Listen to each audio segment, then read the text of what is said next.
Good morning, this Tuesday, the 6th of December. I'm Sophia Mavridis, a market analyst with Bell Direct. Where US equities declined overnight with the Dow Jones dropping by 526 points or 1.5%, while the S&P 500 and the Nasdaq fell by 2% and nearly 2.3% respectively. While equities fell, bond yields pushed higher, with the yield on the benchmark 10-year Treasury last trading up 10 basis points. Big movers overnight were Microsoft, Amazon and Netflix, which all closed lower on growth concerns. Tesla shares also dropped about 7% on reports of an output cut at its Shanghai factory.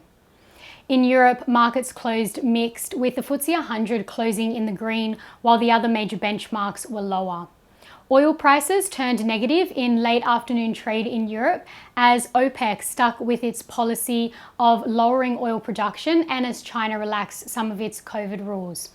Now, the alliance of OPEC and non-OPEC producers agreed to stay the course on output policy ahead of the EU's ban on importing Russian crude that came into force yesterday. As for what to watch today locally, the Australian market is set to open lower ahead of the final RBA policy meeting of the year, with the SPI futures suggesting a fall of 0.67% at the open. The RBA will announce the next interest rate decision at 2:30 p.m. Australian Eastern Daylight Time. The cash rate is currently at 2.85%, and the market is expecting an increase to over 3%, which will be the 8th consecutive increase and will lift the cash rate to its highest level in 10 years. In other economic news, the ABS will release Q3 data on Australia's current account surplus, which last jumped to $18.3 billion in Q2. And US trade balance data for October will be out tonight. In commodities, oil is trading over 3.5% lower at around $77 per barrel, which is a drastic reversal from its daily highs at around $82. Now, investors grew risk averse, which boosted the US dollar but hurt equities and made the commodity more expensive for holders in other currencies. Gold is down 1.65%, falling from a 5-month high as the US dollar and treasuries lifted, while iron ore is trading over 1% in the green, the highest level since August, as eased COVID curbs and measures to stimulate China's economy has increased expectations for higher demand.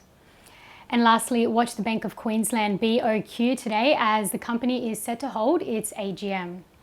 As for some trading ideas for your consideration, Bell Potter maintain a buy rating, a speculative buy rating actually on Strike Energy, that's STX, with a 42-cent valuation. At its current share price of 32 cents, this implies 29% share price growth in a year. And Trading Central have identified a bullish signal in BetMakers Technology, BET, indicating that the stock price may rise from the close of 32 cents to the range of 37 to 39 cents over 30 days, according to the standard principles of technical analysis. And that's all for this morning. I'm Sophia Mavridis with Bell Direct. Have a great day and happy trading.